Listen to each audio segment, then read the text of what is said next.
Buenas noches y muchas gracias a Radio Televisión Los Palacios por cubrir esta rueda de prensa del Partido Popular y muchas gracias a todas las personas aquí presentes.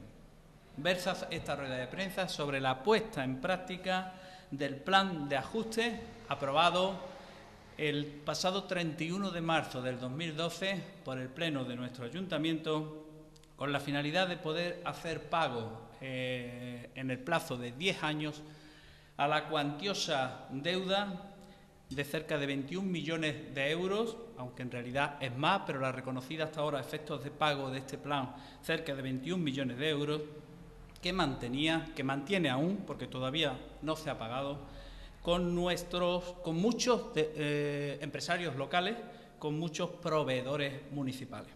Lo primero que tiene que decir el Partido Popular al respecto es que esta situación, la necesidad de un plan de ajuste, viene dada porque la situación en que el Partido Socialista, con Antonio Maestre y Rosario Gavira a la cabeza, dejó al municipio de Los Palacios y Villafranca, a nuestro pueblo, el pasado 22 de mayo, hace prácticamente un año, fue una situación de ruina económica. Repito, ruina económica. Por tanto, los primeros responsables de esta situación de desbarajuste económico, porque sumando la deuda de los proveedores a la deuda con bancos, el ayuntamiento puede llegar a alcanzar los 40 millones de euros, más otro tanto aproximado que puede adeudar Idelpa entre proveedores y bancos, pues podemos hablar de una cifra que puede estar entre 70 y 80 millones de euros, que se dice pronto. Un auténtico desbarajuste encabezado, como digo, por su mandamás en los últimos años, los últimos 7 años, hasta el pasado 22 de mayo, Antonio Maestre, y su mano derecha, Rosario Gavira. Pero si el PSOE fue el que encabezó una gestión económica nefasta, no fue el único culpable de esta situación. También hay todo un entorno de una serie de personas que, sin figurar con nombre y apellido, por tanto, que sin figurar en primera plana, estuvieron empujando al régimen y pisoteando la labor de la oposición día tras día, semana tras semana, mes tras mes, año tras año. Por tanto, el PSOE como principal responsable de la nefasta gestión económica que nos ha llevado a la situación de ruina actual. Pero en materia de personal, si hay un responsable, sin lugar a dudas, ese tiene nombres y apellidos y es un sindicato, el sindicato mayoritario en nuestro ayuntamiento, Unión General de Trabajadores, UGT. Este sindicato, en realidad, ha actuado en nuestro ayuntamiento durante los últimos 24 años no como un sindicato, sino como un verdadero partido político en la sombra, un partido político fantasma que lo que ha venido a hacer ha sido poco más o menos de muleta del PSOE día tras día. Un sindicato, y me refiero a sus máximos dirigentes, que más que velar por los intereses de los trabajadores del ayuntamiento, que es a lo que debería dedicarse, vela por sus propios intereses, por los intereses del PSOE y por los privilegios de dichos dirigentes. Un sindicato que quiere eludir cualquier responsabilidad de todo lo que ha acontecido en materia de personal en los últimos 24 años. Quiere pasar páginas deprisa y corriendo y vamos a hablar de futuro, te dicen. No quieren asumir su gran parte de responsabilidad en esa política, en dicha materia, en materia de recursos humanos, realmente lamentable, donde el enchufismo, la falta del rigor y el entreguismo al poder encabezado por Maestre y Gavira eran las notas inconfundibles. Pues esta y no otra es la situación en la que nos ha dejado el PSOE, el entorno del PSOE y el sindicato mayoritario UGT. Es una situación de ruina económica. Y ante esta situación de ruina económica se planteó en el Pleno del pasado 31 de marzo un plan de ajuste que contó con el voto favorable de todos los grupos, excepto del Partido Andalucista, que se abstuvo. en ese plan de ajuste con la finalidad de reactivar la actividad económica local a través del pago de 20 y tantos millones de euros a nuestros proveedores, porque son nuestros proveedores, son nuestras empresas, algunas de las cuales llevaba 10 años reclamando al ayuntamiento el pago de lo que se le debía, 10 años o más, y por tanto son los trabajadores, nuestros trabajadores de nuestras empresas los que se les debía. Como digo, en ese plan de ajuste se contemplaba subida de impuestos y tasas, que pagaremos todos, se contemplaban medidas en materia de personal y se contemplaban recortes en bienes y servicios. En particular, en lo que se refiere a las medidas en materia de personal, se contemplaban una serie, y se siguen contemplando a día de hoy, una serie de ajustes sobre complementos, gratificaciones, disponibilidad, pero también se contemplan una serie de partidas que vienen no a bajar los gastos de personal, sino a incrementar los gastos de personal. Una serie de poner al día una serie de sueldos que se venían pagando muy por debajo de convenio, las plazas de bomberos que empiezan a ponerse en funcionamiento, las indemnizaciones por aquellos despidos, por los 70 despidos del pasado año, indemnizaciones que pueden superar los 600.000 euros, más de 600.000 euros, según las estimaciones más prudentes, y una serie de incorporaciones de algunos trabajadores, del personal de IDELPA, etcétera, etcétera. De tal manera que tras estos ajustes, tras estas sumas y restas, resulta que los gastos de personal en ese plan de ajuste no solo no se reducían, sino que se incrementaban, por ejemplo, y me limito al 2012, en 180.000 euros. 180.000 euros. Esto es importante que lo tengan en cuenta nuestros vecinos, porque si bien es cierto que se contemplaban unos ajustes en materia de personal, unas medidas que van a afectar, que van a recortar las nóminas de los trabajadores, y eso en una situación normal, lógicamente, nadie lo quiere, nadie lo puede desear, nadie desea el mal ajeno. Sin embargo, teniendo en cuenta los gastos, el capítulo de personal del ayuntamiento, a pesar del plan de ajuste, los gastos de personal no se reducen, sino que se incrementan en 180.000 euros.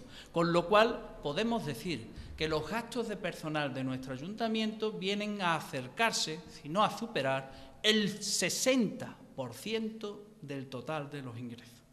Es decir, que de cada euro de ingreso, 60 céntimos, de cada euro de ingreso, 60 céntimos son para gastos de personal.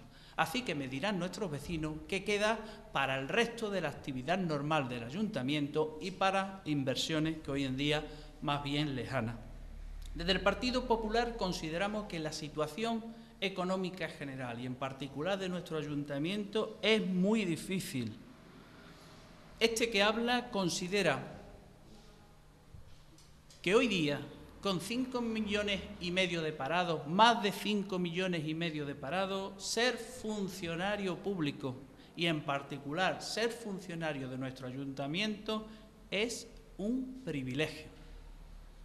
Y así te lo dicen los vecinos, tantos y tantos de nuestro pueblo, que no tienen dinero que llevarse a la boca, no tienen pan que llevarse a la boca, ni subsidio que le alimente. En esta situación, la previsión de ingresos que se establece en el plan de ajuste realmente es una previsión muy complicada y, por tanto, perfectamente puede no cumplirse. Puede llegar a tildarse en un momento determinado de poco realista. Y hay que tener en cuenta, además, que en el plan de ajuste no se contemplaban partidas deficitarias tan importantes como los más de 8 millones de euros, aparte del plan de proveedores que se deben a Cajasol, o los 3 millones de euros que va a haber que pagar a cuenta de Mancomunidad. Ante esta situación hay que adoptar medidas, pero sobre todo medidas tendentes a que nuestro ayuntamiento no quede paralizado más pronto que tarde y a que estos mismos empleados públicos que se manifestaban al final del año pasado en la puerta del Parlamento de Andalucía porque el ayuntamiento, nuestro ayuntamiento, no podía pagarles 4 o 5 nóminas, no tengan, como digo, más pronto que tarde, que hacer lo mismo, volver a ir a las puertas del Parlamento donde se tercie, porque estemos en la misma situación. Hay que ser realistas y poner, por tanto, las bases sólidas para que nuestro ayuntamiento, y en particular el personal de nuestro ayuntamiento, no vuelva a sufrir las mentiras y la gestión nefasta que nos ha llevado hasta aquí. Por eso consideramos que en 2012, en el año 2012, es decir, faltan prácticamente 6 meses, en este segundo semestre del año, porque las medidas entrarán en vigor a partir del 1 de julio probablemente, en primer lugar, que durante el 2012 se mantengan las medidas en materia de personal previstas en el plan de ajuste. Consideramos que son medidas necesarias por las razones que acabamos de exponer, porque a pesar de esos recortes que desgraciadamente van a sufrir los trabajadores de nuestro ayuntamiento, el Ayuntamiento de Los Palacios seguirá pagando más en materia de personal. Y en segundo lugar, esas medidas deben complementarse con la pata que le falta a la mesa. Hemos dicho que el plan de ajuste contemplaba aumento de impuestos y tasas. El plan de ajuste contempla medidas en materia de personal. El plan de ajuste contempla recortes en bienes y servicios. Y la pregunta que cabe hacerse ahora es: ¿y los gastos políticos? ¿Y los gastos que generan los políticos? Los sueldos de los políticos, las asignaciones de los políticos en nuestro ayuntamiento. Esto no es nuevo para el Partido Popular. El pasado verano, en el mes de agosto, cuando se aprobaron los presupuestos, ya pusimos de manifiesto, como lo hicimos también antes incluso en el pleno corporativo, la necesidad de evitar toda una serie de gastos en esta materia. Lo volvimos a hacer, como digo, en el pleno de presupuestos del 2011 y lo volvimos a hacer en el pleno de aprobación de las ordenanzas fiscales. Todo el mundo se opuso, y el que no se opuso, o sea, el mundo sindical, el aparato sindical, calló, guardó silencio cómplice. Nosotros propusimos las mismas medidas que ahora están proponiendo otros partidos y los propios representantes de los trabajadores, y lo hicimos cuando les debían varias nóminas, y guardaron silencio los representantes sindicales y se opusieron todos los demás partidos políticos. Y además adoptamos una medida valiente y sin precedentes en la política de nuestro pueblo. Decidimos, a pesar de que los demás grupos no nos acompañaron, reducirnos el sueldo del liberado en un 50%, porque entendíamos que era nuestra responsabilidad. Y así resulta que desde el pasado mes de octubre hasta esta fecha, por nuestro liberado, percibimos solo el 50%, es decir, 1.200 euros mal contados, mientras que los demás grupos políticos cobran el doble, 2.400, 2.500 euros, dependiendo de las correspondientes retenciones. Por tanto, marcamos el ejemplo, marcamos el camino, y ese es el camino por el que ahora apuestan otros grupos políticos y los propios representantes de los trabajadores. Esos 1.200 euros han supuesto en los últimos 7 meses del orden de más de 8.000 euros. Yo estoy, en nombre del Partido Popular, muy orgulloso de haber hecho ese esfuerzo por el ayuntamiento de nuestro pueblo. Y también digo, sin temor a equivocarme, que dudo mucho que ningún